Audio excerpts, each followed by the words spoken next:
The number one. That's right. Let's remember that. So today, what we're going to talk about, we're talking about how to build a relationship that's built around creating an environment of safety and appreciation and gratitude, because that is so foundational when it comes to building a strong relationship. And I have to say, that is something that I very much appreciate with you from day one, that you've been so immediately deeply grounded in appreciation and gratitude, and you know teaching me how to pray, and the power of praying by the water, and those kinds of things. It's been really profound for me. Something very interesting that I found trying to see how the successful people get in the position that they already are is gratitude. That's something that everybody says how important is gratitude. That is a fact. Absolutely.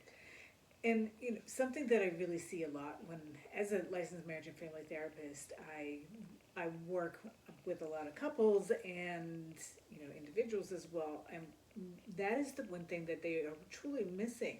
That because people, they start to take each other for granted, uh, they start seeing all the things that they don't like, because our brains are designed to look for things that they don't like. So we have to actually build a whole other system, new highway in our brain, in order to really notice those things. So when and I see often how couples, how they, each person is doing things for the other in the relationship to um, be nice and out of loving intentions and whatnot, and they're totally being ignored, or swept under the carpet by the other person, and that starts to build resentment and hurt. Absolutely. Yeah, it's like, all the stuff that I'm doing for you, and you keep saying I'm not doing anything. It's like, what the heck? I didn't thought about the appreciation before. To me, was love and respect, but as you mentioned, appreciation is something that keeps the relationship going. There's something that build love and respect. Yeah, Just the fact, the uh, the know that you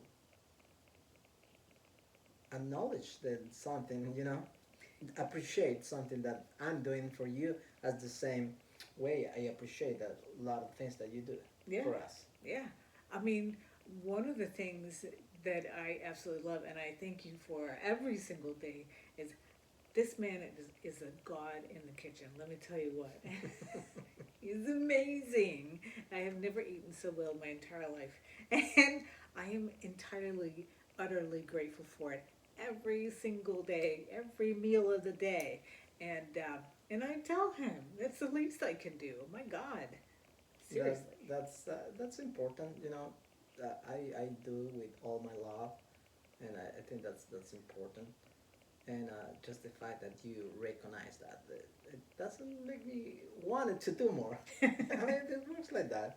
Exactly. And that's what I try to get across to couples, is that the more that you pour into the relationship of the gratitude and appreciation, and wow, thank you so much for doing that. Wow, that was so considerate. That made my day so much easier.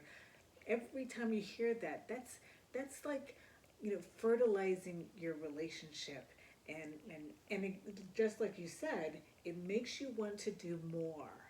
Yeah, yeah, Absolutely. Me don't like to do laundry.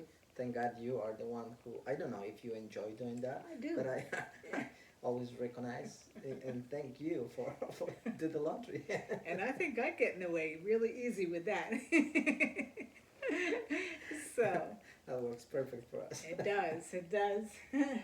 And so one of the things that I have learned from is these this couple, Doctors John and Julie Gottman. Are they have done 40 plus years of research on couples, literally looking at couples, and figuring out what is it that they are doing the ones that are disasters at relationships versus the ones who are masters at relationships. What are the things that they're doing? Because that way we can learn what are the things that they're doing over here, those disasters, versus the ones who are masters. And then we can just take those things and and learn them because they're skills that we can all learn. In reality, most of us have grown up with parents who didn't know what the heck they were doing either, right? Oh my God, just yeah, most of us, and so and it's not something that's taught in school. We're just all fumbling around, trying to figure out life and relationships and even ourselves, and just supposed to magically make beautiful things happen. No, it's a process. It's a Long process. But we can shorten it when we really take and learn these things. And so the Gottmans, they came up with these 4 things that are predictors for the end of a relationship. When these pop up, hopefully we learn to not do them.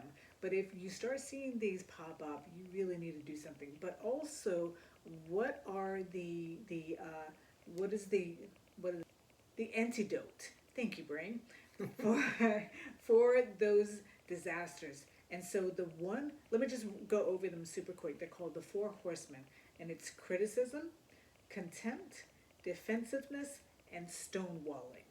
And the antidote, and we'll get into that very quickly, the antidote to criticism is the gentle startup. Antidote to defensiveness is take responsibility. The antidote to stonewalling is physiological self-soothing, learning how to calm myself down. And, oh, I missed one. No, you mentioned it. I did? Yep. Oh, no, contempt. Oh. Contempt was building a culture of appreciation, which is what we've been talking about this whole time here. So, criticism. Well, that I never heard about that before. The 4 Horsemen and how to stop them. That's incredible. Yeah. As you mentioned, it's really, really interesting. Absolutely. So criticism, a lot of people they come out off just like that. It's like, you didn't do this, or why do you always, throw your clothes on the floor, type of thing. And that's what does that do for you? Oh well.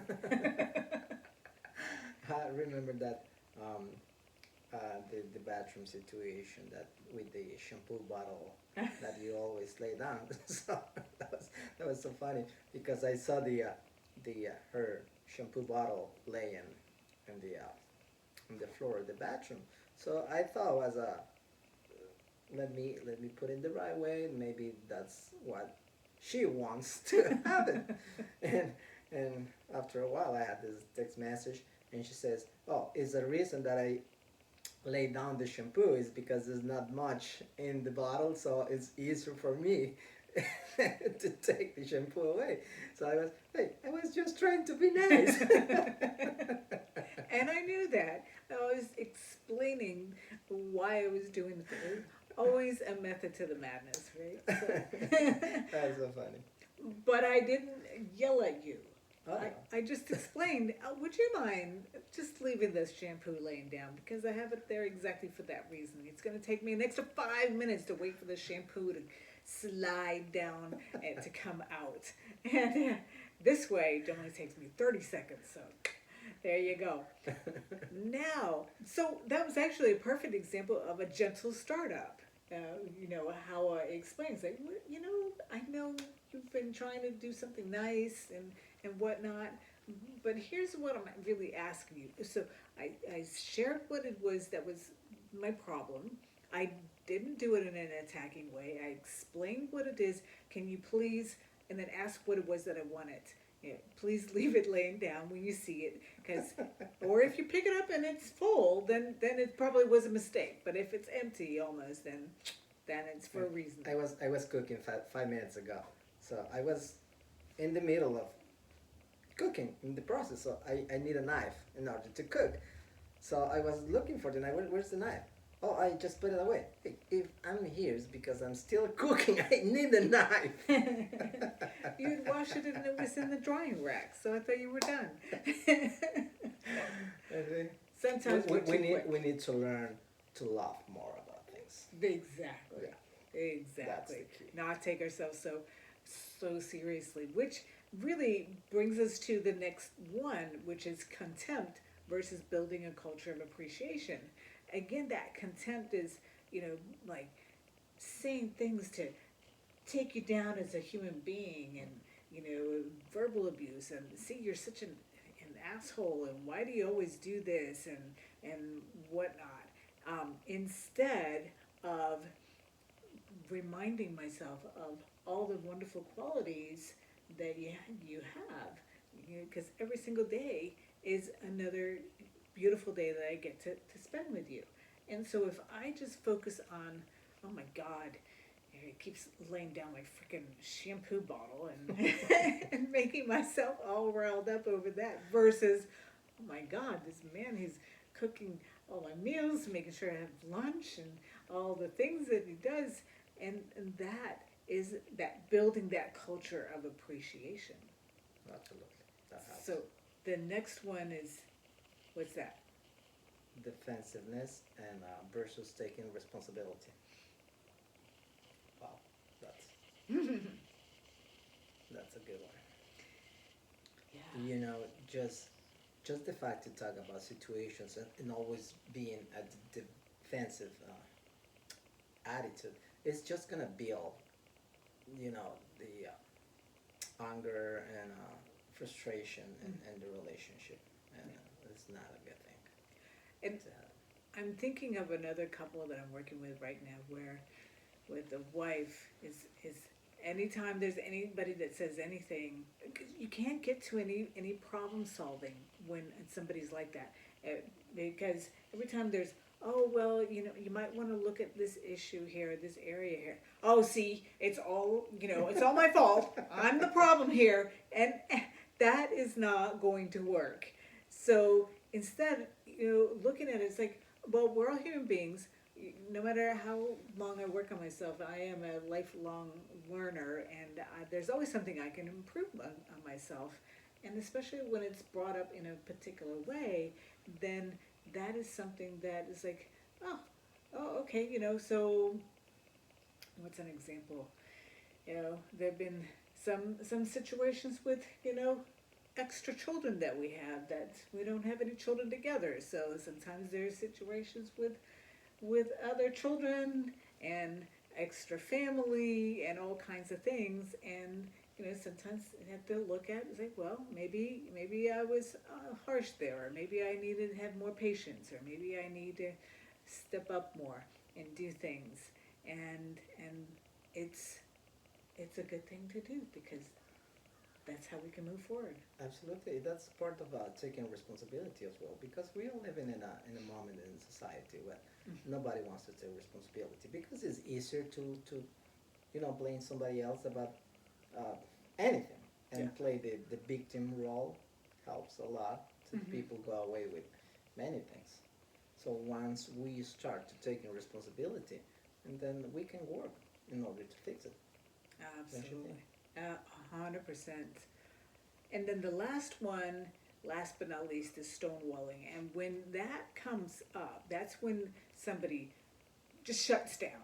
Like the doors, steel door comes slamming down, and there's no talking, there's no doing anything. And that's when it's over. And many times it's conveying disapproval, and separation, and digging more of a deeper, you know um, groove between us, and it's not going to work. So with that is physiological self-soothing. I was a really good one on this one. I was Stonewall. Yeah. Yeah, it doesn't bother me. I can go along with that attitude. I can be myself for as long as I can. Yeah. Not a good thing. Yeah. No, Yeah. no, absolutely not. That makes just things worse. Yeah. Yeah. Yeah, and I have definitely been that before also in previous relationships. And in those relationships, my mother and my previous partner, because neither one of them would ever talk through things. So it was kind of almost like a mutual, well, if I can't talk with you and we can't get anywhere, then why should I even bother? um, and so there you have it. So practice those things, see what that does for you, and let us know. Of course, like and subscribe, right? Absolutely.